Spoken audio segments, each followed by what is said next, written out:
if you're going to delegate anything and you're going to not have everything have to run through what you remember and what's in your head, that has to be out somewhere. That has to be in a system somewhere.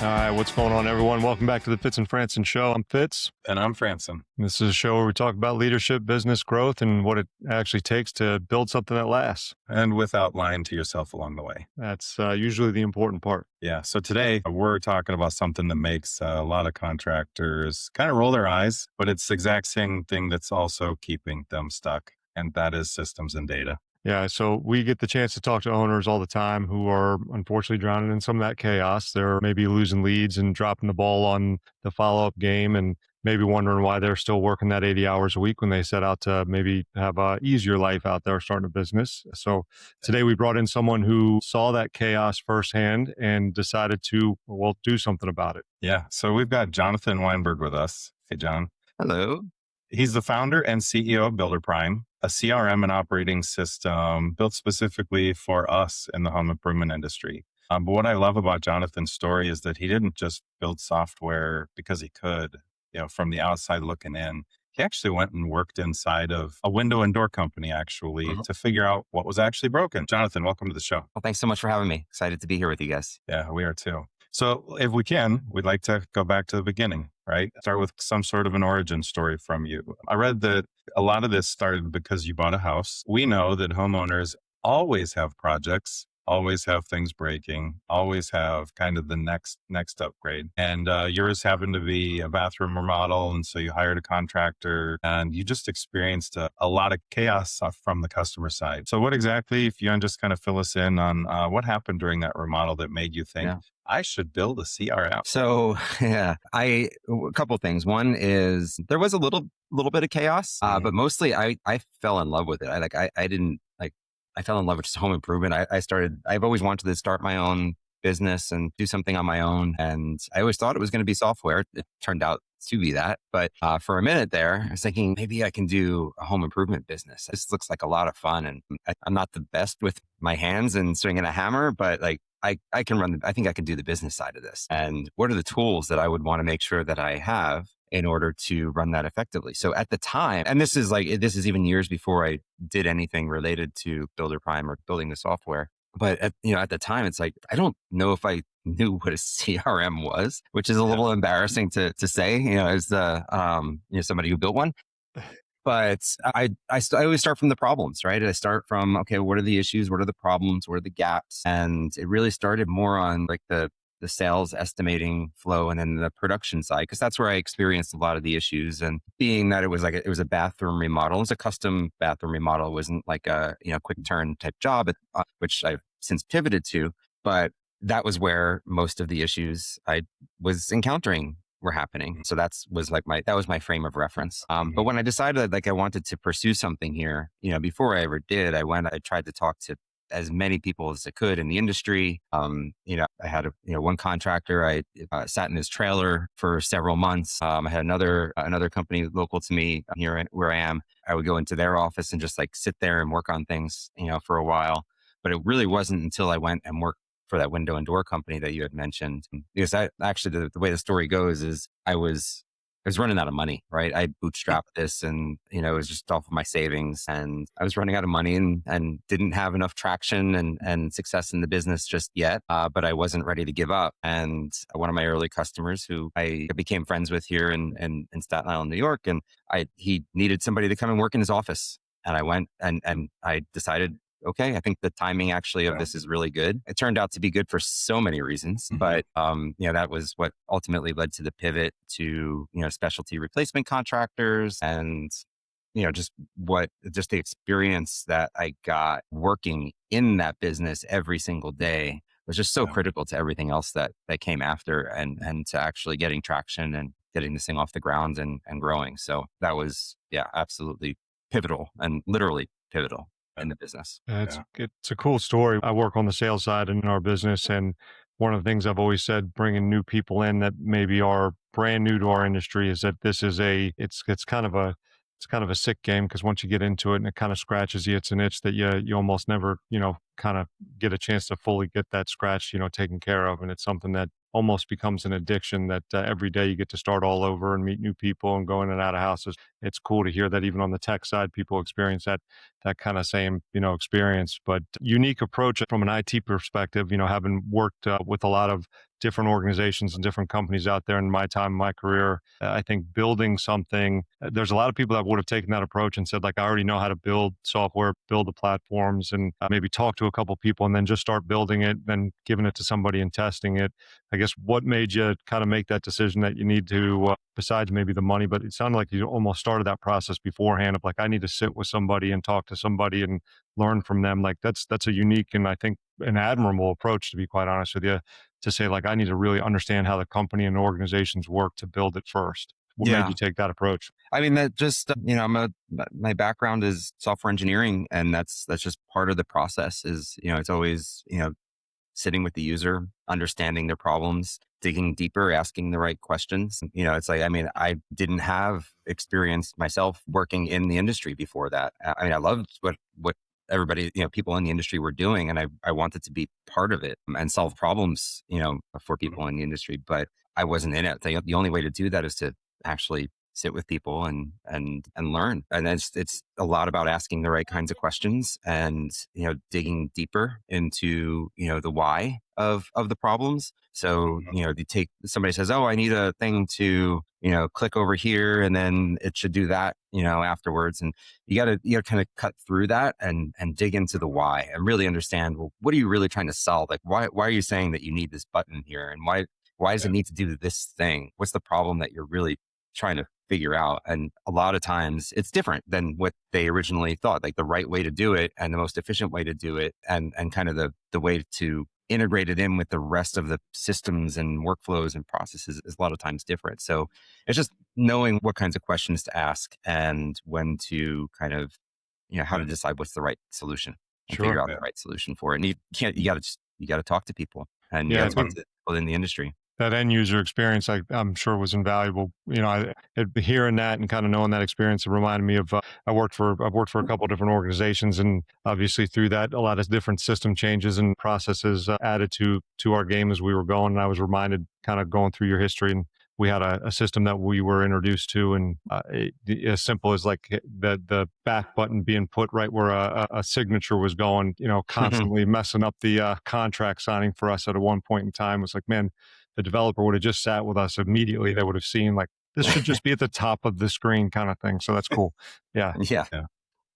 Very cool. When you were sitting at a desk in the window and door company, you kind of mentioned he was also your first company. Was he using a different piece of software when you started with him, or had he already been working with yours? So he had already been like a Builder Prime customer for a little while. And he, like at that point, most of the feedback was coming from him, and that was just invaluable. But, I think I was still, despite trying to get as much feedback as I possibly can. And I think I was still naive, right? I was still naive about it. And, I didn't think I needed to go and like sit and work in one of these companies, like day in, day out, be in it. And I don't think this would have ever gotten anywhere at the end of the day if I hadn't, right? I mean, I still pull on so much of that experience today in terms of, understanding, what home improvement companies need. It's like I still pull on that. And if I didn't have, so actually being in it was so much more important than I ever realized or thought. And I'm just fortunate that it worked out that way. And my naivete didn't just, kill it from the beginning. Did you ever have a time where you were in the business, an employee doing a job, and you were using your own platform, and you sat there and thought, who's the idiot that didn't make it this way? I can't remember what specific things there were, but absolutely. Like I would be sitting there, I'd be, on the phone with a customer, like, I need something to do this, and I would do it. And at that time it was just, there wasn't a whole lot else going on that I could just, sometimes get those changes out the same day and like, okay, tomorrow my job is easier. So Very cool. That's so good. That's good. Yeah. That's cool. What would you say, maybe, if you can maybe name one thing? I just love the industry knowledge. It's so important. I manage Powerful Media, and we just help home improvement companies market. And a ton of them come to me and say, "You're the first agency I've talked to that knows what you're talking about. Mm. You know my industry." That's so valuable. So when you jumped in, you mentioned kind of being naive. Is there something specific that you thought was like, "Oh, this should work for everyone," and then you found out this Mhm. just doesn't work for the industry I'm in? Well, yeah, I mean, even like I mentioned about the pivot to focusing on specialty and replacement contractors. Originally, I was like, okay, well, I had my consumer experience was a bathroom remodel. So I was like, I'm going to, look at the general contractor and, custom kitchens and baths, even maybe custom home builds, things like that. And what I realized is that it's really a very different product and need and solution Mhm. for general contractors, and also like there's the difference between residential and commercial. It's a completely different type of use case. Sure. The difference between general contractors and specialty replacement. When I say specialty and replacement, I'm talking like windows and doors and flooring, concrete coatings and roofing and siding, fences, decks, things like that, where we have more of like a quick turn job and a high lead flow. Right. So that's one kind of use case and solution that's just so much different than general contractors. And then you talk about the like home services, so electrical, plumbing, HVAC being like the big ones there. Even that's a completely different solution that has, it's not the same in-home sales process, right? It's more like a technician driven dispatch workflow, and Hmm. Yeah.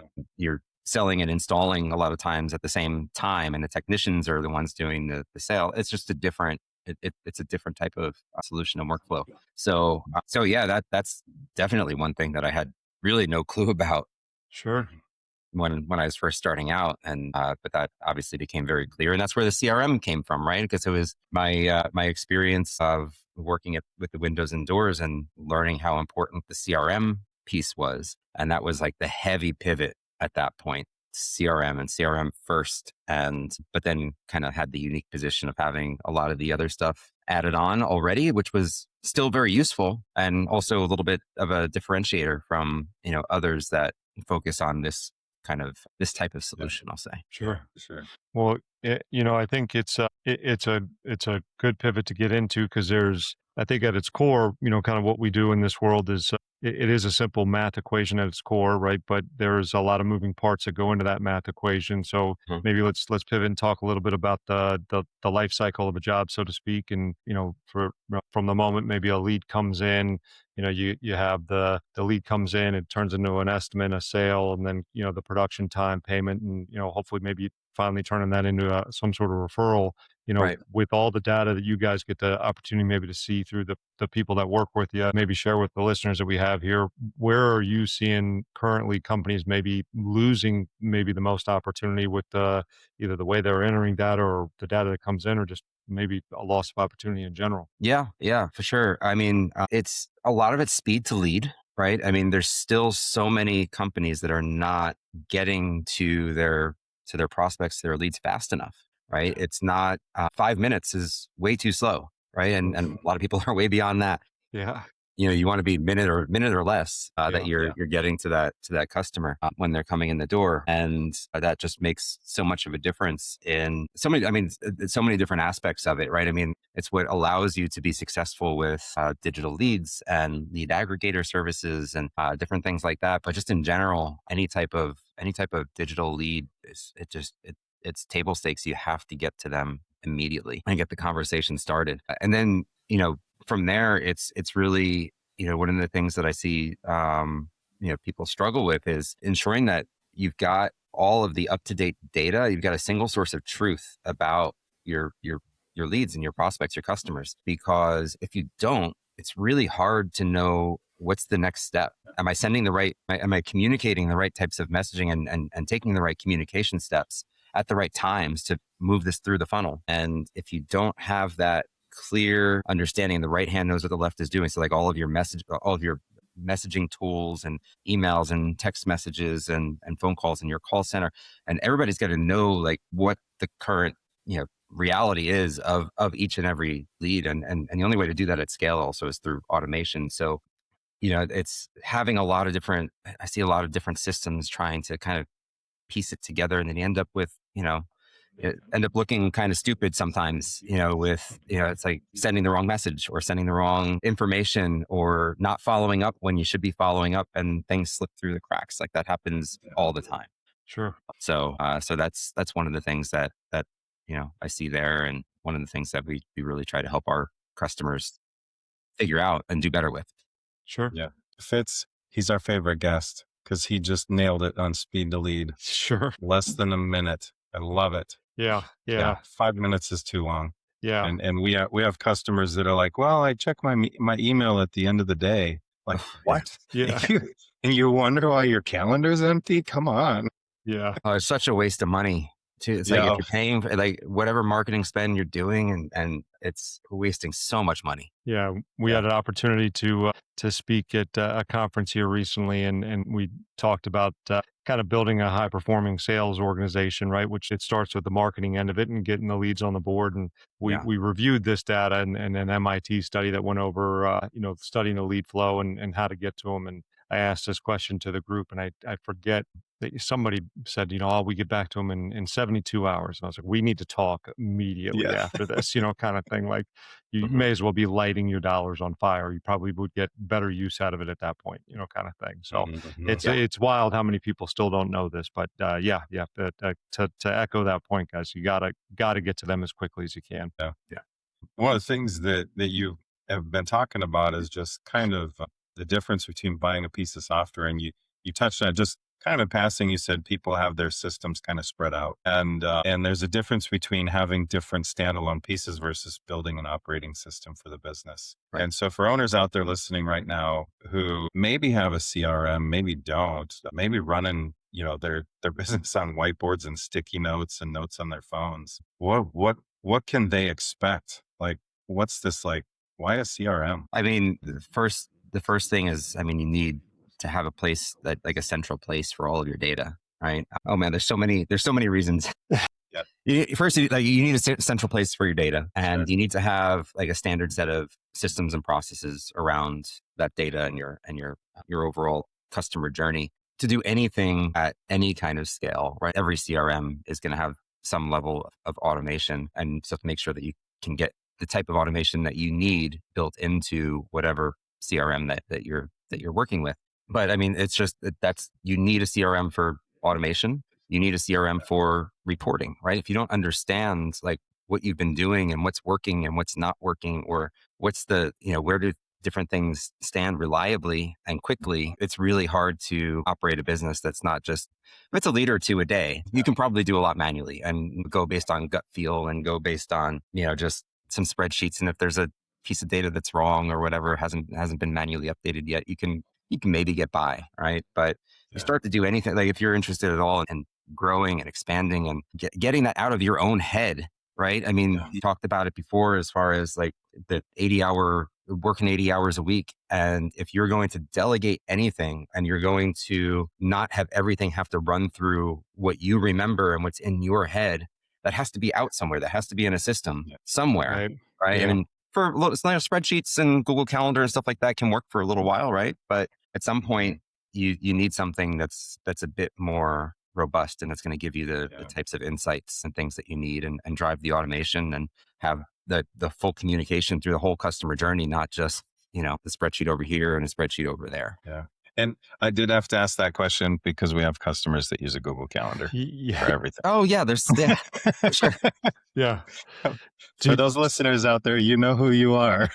Yeah. You talk about scaling, right? So my work with Jay and the team at Powerful, I help on basically that side of the business, the companies that are looking to grow their sales teams and, hey, we want to expand and go from 1 million to 5 and 10 and that kind of thing. Companies that have signed up with you and say, hey, we're looking to scale. It's time to bring in this system, move off the whiteboards and the Google calendars and those kinds of things. Is there any maybe story or example that you have of like that aha moment where they've gotten this data centralized, they've been able to maybe offload something, and there's this point of like information they've gotten where they go, oh man, I didn't even realize this was happening inside of my business, or or I didn't realize I could make this decision with my money better, or something along those lines. That I refer to aha moments a lot in our business, whether it's a sales rep kind of like realizing they know how to do this better or something along those lines. But owners go through that on a regular basis too. Anything Yeah. like that you could share? Yeah, for sure. Yeah, this is a company that was a little further ahead already, but just struggling on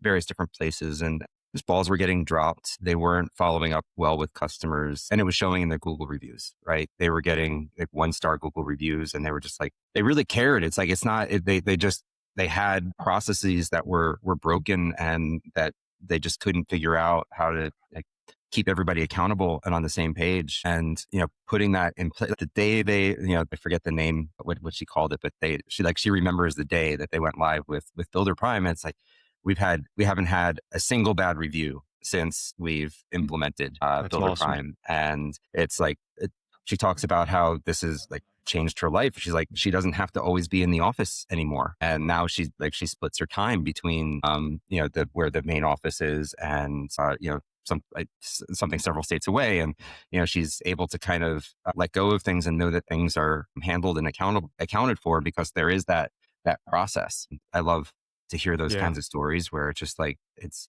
something that was consuming for her, and she just was kind of at a loss, and like she was able to step out of the business, and it's operating better than ever did before. So That's cool. yeah. That opportunity for freedom, understanding your numbers and having access to it like that, that's a cool thing. So that's an awesome story. And there's actually, and then there's another story the same customer shares as well, because it was, they dealt with a difficult customer that was basically contending that they didn't operate in an honest manner, or they didn't do the right thing, or they lied about it, some different, whatever it was. And there was actually a lawsuit as a result. They did nothing wrong, right? They Sure. absolutely were completely doing everything that they were supposed to be doing, and responsible, honest, everything. But they were able to use the system to get that lawsuit thrown out, basically, because it's like they had all of the evidence, they had the paper trail of everything that happened, all of the communications, the contracts, exactly everything that happened. And so that's another thing. It's like photo management. Like I have no stake in like a tool like Company Cam, right? But even a tool like Company Cam that you can document with photos, it's just something to help cover yourself for all of it. It's got a lot of other benefits too, right? But just to be able to cover yourself in case of something some sort of disagreement that might happen, you've got that evidence and that paper trail or that photo trail. So that's another thing that's also really important about just having these systems and having the data For sure. and having it auditable. Yeah. Unfortunately, I have a story or two like that in my time running some organizations that, unfortunately, some customers do lie at times, and we do have to have things documented, and that CYA is an important part of the system as well, too. So that's good to know that they got that experience too. Yeah, I love those. So I want to talk about something that's near and dear to my heart, and it's AI. Yeah. I could talk for hours. I'm messing with it way too much. Yeah. My token usage is, some days it's embarrassing. So you guys over at Builder Prime have been talking about it too. AI and automation just go hand in hand at this point. It just is the way of the future. And it's funny, a couple of years ago, I started using ChatGPT 3 years ago, I think. It was pretty new at the time. The model was pretty basic. I mean, it did the basic things for me, like write emails and brainstorm with me and that stuff. And we've moved so far beyond that with what the capabilities are just by speaking English to it. And I know that you recently did a webinar on how contractors can use AI the right way. So maybe tell our listeners a little bit more about what does the right way look like for a home improvement company who is still kind of concerned about losing that personal touch. Yeah, for sure. So this is not a new story. Like when you talk about the personal touch, I've been hearing this since way before AI. It's like, oh, I don't want this automated message to go out because it's not personal enough. And it's very even taking the AI out of it, like that's okay. And like people expect that, and people appreciate that they have you have the systems or the tools, even if it's not a real person, they can still do what they need to do. And there are definitely times, right, where you want that personal touch, and there has to be that person behind it. And there has to be that trust that's built with, from that. But, people want to see that they're working with somebody who's got their stuff together and can, has systems in place, to make sure that the customer is taken care of. So it's like, I don't know. I don't worry too much about like losing the personal touch, as long as they know that, there is somebody accountable at the end of the day. That's really what matters. It's not like, oh, this was, I think this was written by AI. I can tell. I look at the M dashes and it says the word delve in it and whatever, so, but you can also get rid of those things, right? I mean, we've built some different processes within Builder, and this is like on more on the internal side, where it's like, there's ways to make sure that the language is humanized, and, it talks the way that you talk, right? And you can train it to have the types of, down to the phrasing and the types of things that you do talk about and you don't talk about. And it's really good at it, right? It's really good at kind of using that and following the instructions to personalize things in a way that honestly, it's better than what you could do anyway. It's like if you were doing it personally all by yourself, right? It can do it as long as you give it good inputs, it can do it better. Yeah. Yeah. So it's like, I used it for so many things now, where it's just, man, this could just do it better and faster than it, not just faster, but better than I can do it. So this is the way to do it. So I don't know. I don't think it's worth worrying too much about the personal side of it. You can make it super duper, like more personal than ever before. But in terms of the right way to use it, I don't know that there is like there's not really a right way to use it, right? There's different ways that you can use it. There's kind of the most basic way that everybody kind of knows and does, I'm sure all the time, which is just talk to the chat interface, right? You're going to Claude or you're going to Chat GPT and you're asking questions, or say, write this email or write this job description. And, taking you a step further from there, you can build like the skills and the projects or whatever it is behind it that has like this is how we write job descriptions, and it should always mention these things. And, so you have your kind of rules established for different types of use cases, and then you can use it that way. But then, there's all kinds of new things that you can do with AI, like through different tools. So for example, like we just released our Bolt Insights product inside of Builder Prime, which is a full business intelligence suite that you can just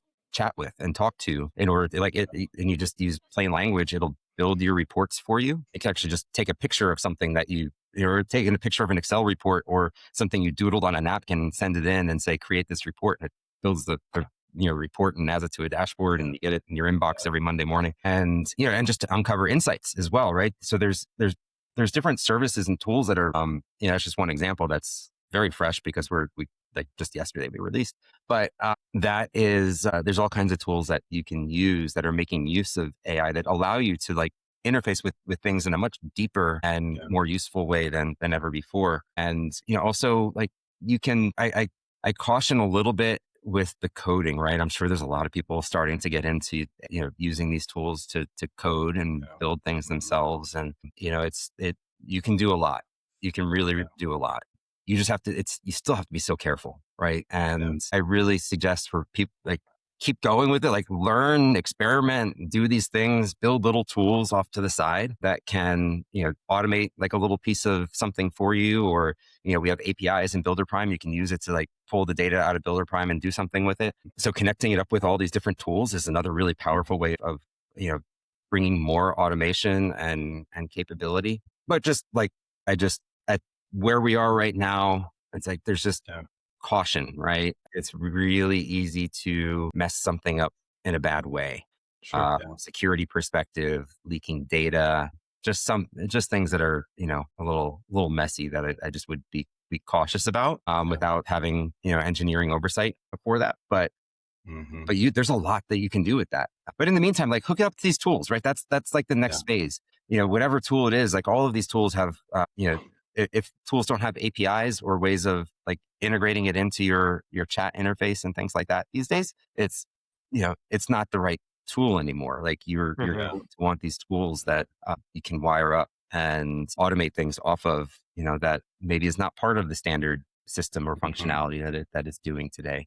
As much as possible, I still always recommend, like it's for us, it scares me a little bit, people doing too much outside of it, just because, okay, well, we have controls to make sure that data is accurate and the workflow is working the way that it's supposed to be working. But listen, we can't do every little tiny thing that everybody wants, and this solves a lot of the, could solve some of those problems off to the side. So so like I said, there's no right, in my opinion, no really right way to do it, but these are some of the ways that we're seeing people start to use the tools and use the LLMs, use other software that are building AI into them, to power more automation and capabilities, things like that. So, Sure. Yeah.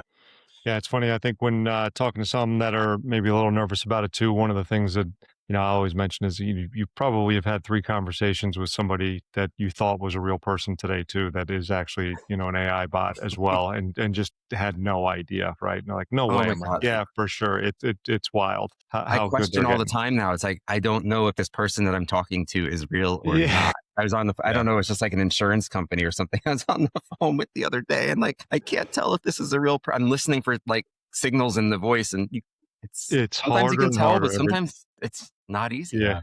Yeah, I was on a test call the other day, and I was like, man, that was really good. I Mhm. don't think if I didn't know this was a test call, I would have been like, cool, can we start the AI bot, chat Mhm. feature, and would have been like, oh, this is it. No kidding. Wow, that's crazy, Yeah. kind of Yeah. thing. So Yeah. yeah. And I it's just heard improving I so rapidly too. So, Hmm. I have a buddy in internet securities, worked for Target and Mayo Clinic, and he's working at Shipt now doing internet securities. And he said they now have LLMs that can translate in real time. And so you can have your call center in other countries where we hate when we get them on the phone, mhm. but they can pick the accent of the translation. Yeah. Yeah. And there's like a 1 second delay. And so the people that were like, please give me someone that speaks English that I can understand, like AI is now able to translate in real time, which I think is just fascinating for call centers. But what we've noticed for us is I started a chatbot 3 years ago with the entry level chat GPT. It broke so easily and it needed so much work to not just go off the rails. But now it's powerful, like you mentioned in Builder Prime, understanding data saves so much time that my account managers can run a 30-minute report instead of a 2 or 3 hour deep dive. And then they can jump right into a well-informed, effective phone call Google Meet with the customers. Yeah. So yeah, AI is awesome. I'm a big fan. I love, I'm a little addicted. I think it's incredible. And it's just going to keep getting, just to think like where it is now and where it's going to be, Hmm. Yeah. in 3 months from now and a year from now. It's like, Mhm. it's just going to do more and more. It's incredible. No Yeah. doubt. Super Well, nerdy question for you. Sorry, Matt, oh cut you yeah. off. Do you have any interest in doing a self-hosted LLM for Builder Prime? A self-hosted LL. Like So run your own server with your own model, one of the open source models out there you could download and train. not really. I don't. Yeah, I mean, it's like the reason to do that is just if I think we were worried about privacy, either privacy or cost. And, I think it's overkill. And it's also going to be hard to keep up with, all of the latest advancements in different Yeah. models. And, to have to train your own yeah, I don't like, you can have like, to me, I don't have this super deep knowledge, just like, so like understand, how companies are training the models now. Right. I know it's a very involved process for how they train the models, but you can do so much with just instructions, and Yeah. it's like the context windows are getting so much bigger, Bigger. and they're able to manage those context windows. I mean, you still got to be careful. Like, that's a context window is just like how much memory like a conversation has, essentially, right? So I can only fit so many tokens or so many words before it starts to hallucinate, because it's, not picking from, it's not like reading the right, background text or information and things like that. Right. But context windows are getting much bigger, and they're able to manage them so much better that I think I feel like that's going to be less and less of a thing that you need to do, because you can have all of these instruction files and all of these kind of things that kind of train it like after the fact, as opposed to having to train the underlying model itself. Yeah. Yeah. I don't know. So that some of that this is, I don't have the deepest knowledge when it comes to like how that actually works to train the models itself, but that seems to me like the direction that it's going, and how I think about it. So Sure. yeah, I probably wouldn't think about training my own in Yeah. in the way that you're suggesting, I think. Yeah. Yeah. I've been just I'm a learner. I'm always learning. And the question got sparked just because of the security and stuff. Mhm. At some point, do we go, is the risk, big enough that it makes more sense to have our own that we can secure it? But you look at someone like Chat or OpenAI and they're valued just short of like $1 trillion. They've got a few more dollars than we do to Yeah. invest in these systems. Yeah. Yeah. Yeah. And it's, you got to make sure you're on the right type of account with these Yeah. services and data's not being used to train models and things like that. But Yeah. yeah, I mean, listen, everybody's stuff is in these models already, Yeah. so, and it's just going to get more. So yeah, so I think it's a little overkill. Sure. Well, Sorry about shift. that, Fitz. I No, nerded out you're for a good, minute. man. I was going to say, I'm maybe shifting out of Jay nerding out a little bit and shifting gears here back to maybe the Builder Prime and specifically in CRMs. When you look at, I guess, the companies that are using Builder Primes, the ones that are scaling, I guess, fast. More importantly, I would say profitably. What are they doing? Maybe that you see they're doing differently or better in their processes and accountability compared to the guys that are maybe stuck doing things poorly, so to speak. Well, one of those, it's some of the things that I talked about earlier, right? In terms of, just the automation and source of truth and speed to lead and that type of thing. But the other is just, it does still come back to data and the ability to get the right kinds of reports that you need to run the business, and make decisions and figure out, how to continue to scale and to grow. So you talk about like, and sometimes it's surprising. Some people don't know that they need to look at these pieces of data. Some people know, but it's so difficult because they just don't have the right types of systems in place to be able to do it. But things as straightforward, but as critical as things like appointment set rates and lead issue rates and demo rates and close rates, gross sales per lead issue, net sales per lead issue, net close rate, gross close rate, cost, your marketing costs, right? And, what's my cost per lead? What's my cost per appointment? What's my cost per issued lead that, lead issue to a sales rep, cost per demo and per sale, like my overall, marketing cost. Am I at a, 8% marketing cost or am I at a 23% marketing cost? And which of those lead sources are actually working for me and are profitable versus which ones aren't? And, these are kind of some of the most basic, marketing and sales metrics that you need to do anything and to, figure out how to grow and to scale and, be more profitable. And yes, that is one of the key differences that I see is just control over the data and the ability to get the insights and metrics needed out of it and to get it out quickly, right? Not to, it shouldn't be a 2-hour task to Sure. figure out what's my appointment set rate on Facebook leads, and that type of thing. So it's just got to be instant and available and to be able to be synthesized with everything else in the context of everything else. Sure. So yeah, that's probably the next big thing. Do you see, I'm sure you guys have people that on board and, go, oh, it's not, it's not the big fix that we thought it was going to be or something along those lines. I know it's always a process. I haven't gone through some transitions with CRMs and getting people to enter the data, right? What kind of, I guess, coaching or experience do you have with that, with your clients coming on board and going, hey, look, it's not a system issue. It's an adoption issue of your people and that, kind of pairing them maybe with another customer to show them that process. How does that look for you guys? What do those conversations look like? Yeah, this is something that we're always working on, right? This is a really difficult aspect of, the business, right? I mean, switching or either implementing a new CRM or switching a CRM or operating system it's not straightforward and quick, right? There's so many different aspects that go into it, right? One from like getting your initial data in there and getting things configured, like, this is something that we've started using AI for a lot, is like to help us get data transformed and imported much more quickly than we ever have before, right? So for people setting up their pricing catalog, or we call it the price book, to be able to create their estimates or their old spreadsheets or CRM data from that they were using previously. So that's always that sometimes is a bottleneck when people can't see their own information in the system. It's harder to kind of picture and see like, okay, here's how I'm going to use this. Right. So being able to get that data in quickly and earlier on, I think is important.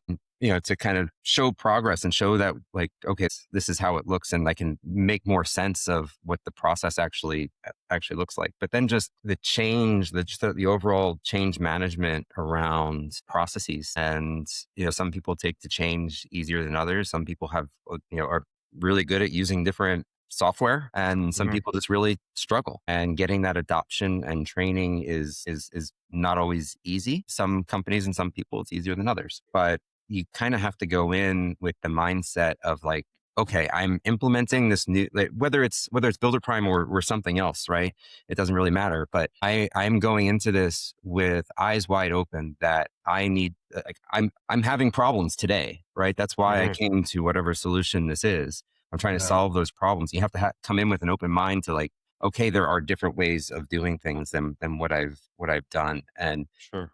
most of the time it's going to be a better way. Sometimes maybe not, right? You have a special, like your own little special sauce and things that you really like to do and value. And sometimes that's hard. You have to keep your mind on and bring everybody along with you, bring the whole team along with you. It's really important to get the buy-in from your team as well when you're doing this, but just keeping in mind, like, hey, these are the important problems to solve. And I may have to do things that are a little uncomfortable in the beginning to solve those problems. And the rest of it's going to come with, right? And you're going to forget about the old way that you're doing it once you kind of see like, oh, okay, I see what this is doing.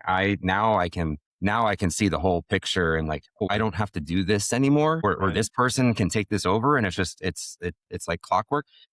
And then you start to see the light of like, okay, now I remember why I came here in the first place. Sometimes it's a process, and it takes work, and change is never easy. And this isn't a little point solution that you're like adding into the mix of your stack that you already do. It's like you're ripping out a lot of what you already do and replacing it with something brand new, and it's scary. Sure. So that's a lot of what that's a big challenge that we face, and kind of helping, our customers be more comfortable with that, because we know at the end of this, they're going to be in a much better place than when we started. And we just want to help get them to that place so that they can see those benefits and solve those problems that they came to us for in the first place. So that's it's a tricky one, but that's really good though. Yeah. When we work with a bunch of customers over here, and they're all sizes. They're owner operator. He's running the sales appointments and he's doing the installs. And then we've got, big multi-locations partners where the owner, I get a text every 6 months with like a random question, you got the people that are heavily involved and people that aren't. And we always, Matt and I just preach data. Know your numbers, know how to track them, know how to pull the reports. When we have opportunities to talk to them about using a CRM, a lot of times I get kind of oh man, like it's one more thing to learn, right? Yeah. And so when you get a new dealer that either is moving from the whiteboards and the notes, or maybe a simplified version of CRM that mostly just holds customer information without the automations and stuff, what type of onboarding process? How long does it take? Is it a couple of days? Do you give them the keys to the kingdom and say, go wander the halls, or do you have somebody that is like alongside of them for the first 30 days, or what does that look like? Yeah. To be honest, it very so much from company to company. A lot of times it's based on, the size of the company. It's based on, are they coming from, spreadsheets and Google Calendar and QuickBooks versus coming from a separate system that, they've already got kind of the whole process built out, that we have to make sure that we've got it all before, like all ready to go before they can kind of cut over.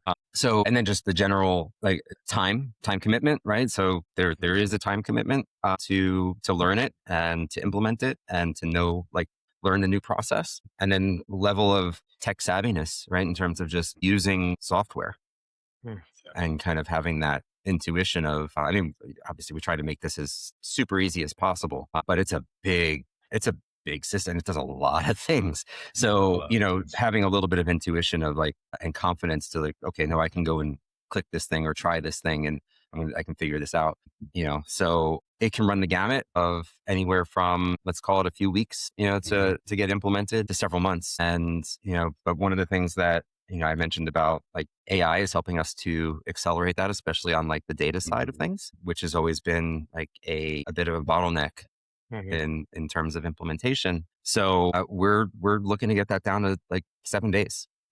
Wow. Okay. We want to get Yeah. everybody implemented in 7 days, as long as they're willing to learn and put in the time. We've got work to do to get there. We're not close to that yet. And anybody who tells you they can implement a robust CRM estimating and production management system in less time, they there's no way that's possible. So Yeah. Yeah. it's just it takes time, and we're always working on improving that and making sure that experience is as easy and supportive as it possibly can be. Yeah. Yeah. It's a daunting task. And I mentioned that, I've been part of some changes when I was at my last organization.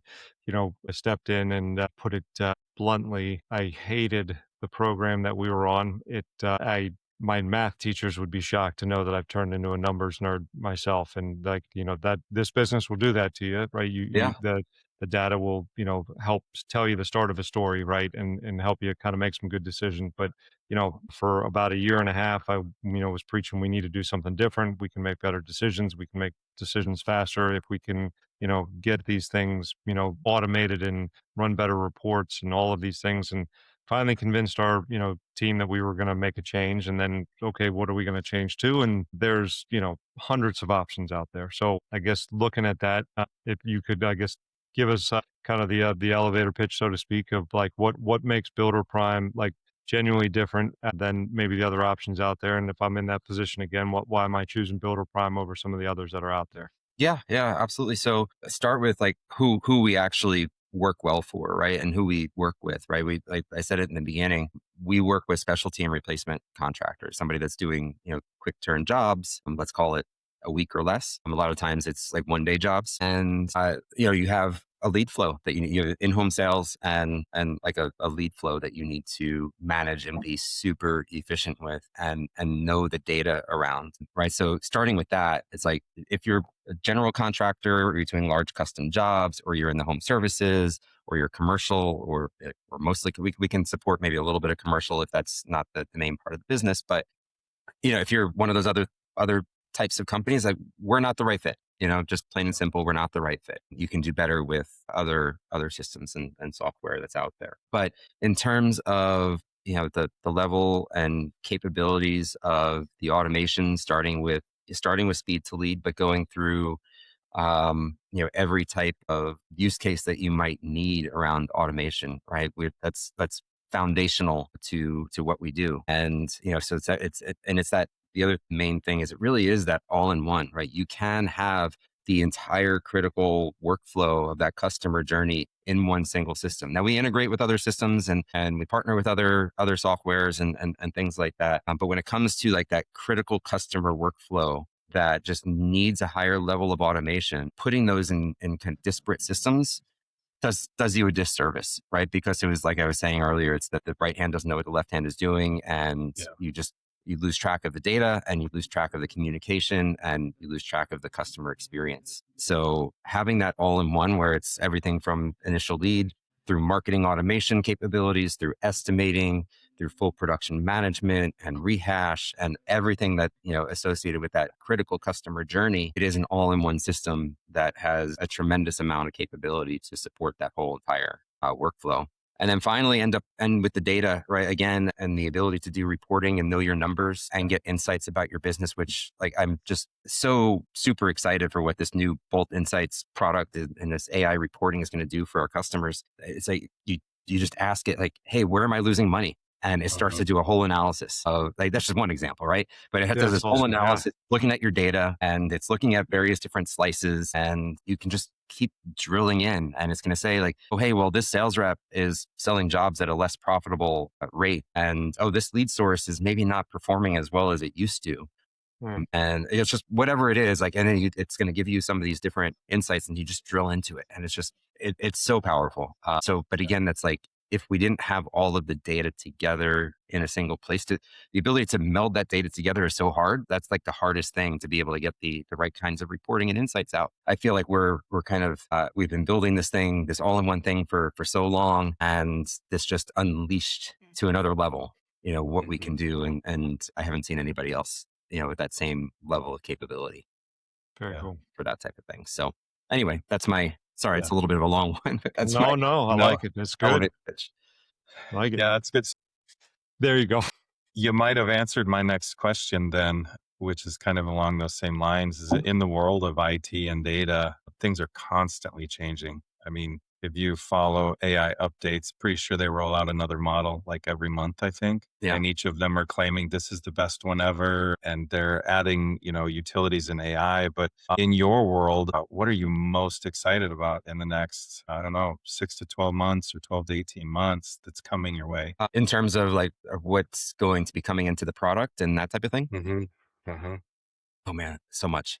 Yeah. One, like before I talk about like just AI capabilities in the product, we've got our whole engineering team enabled with all the latest tools, and we're making a big push just to accelerate what we can deliver. So it's just all kinds of new capabilities and improvements to the platform. We got to be a little careful. You end up with sprawl, and it's just like there's features all over. It's like not every feature is needed, or sometimes adding a feature is like taking away from other things. So we're figuring out how to keep it simple too. But I'm just really excited about the ability to deliver product even faster, and then like AI voice and text messaging built into the product. Again, it's like the Builder Prime has the source of truth. It knows everything about the customer and where they currently sit.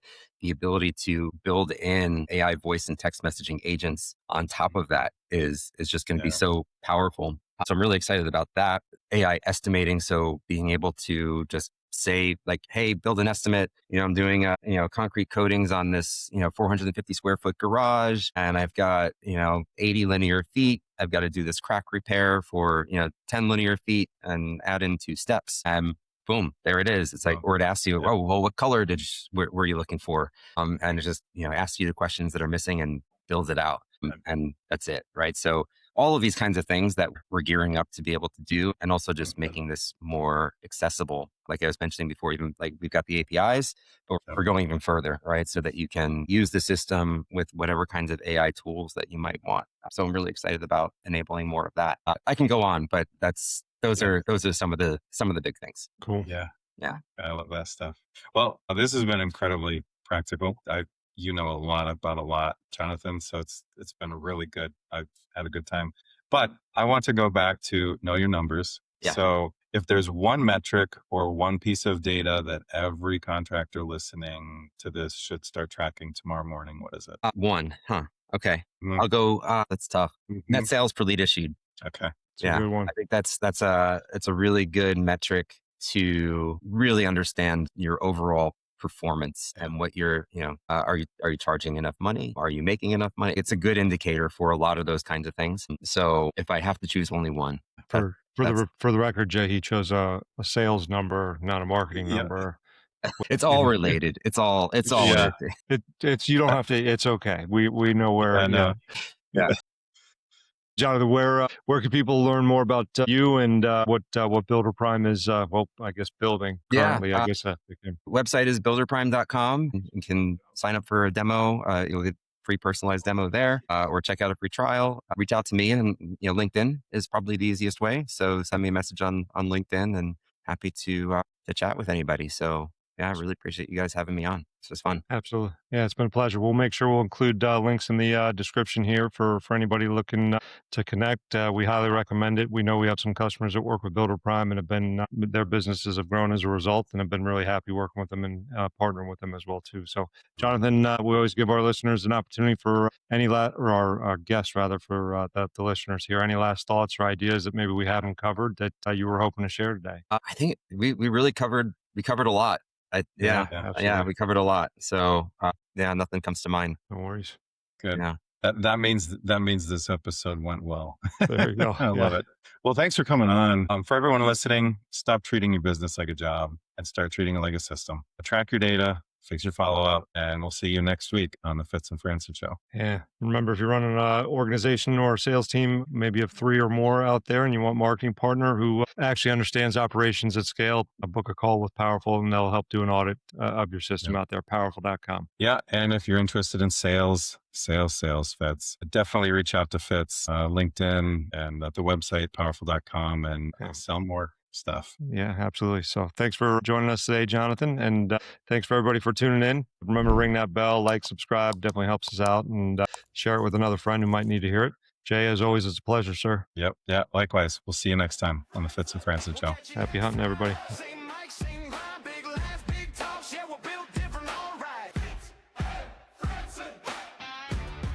Thanks for watching.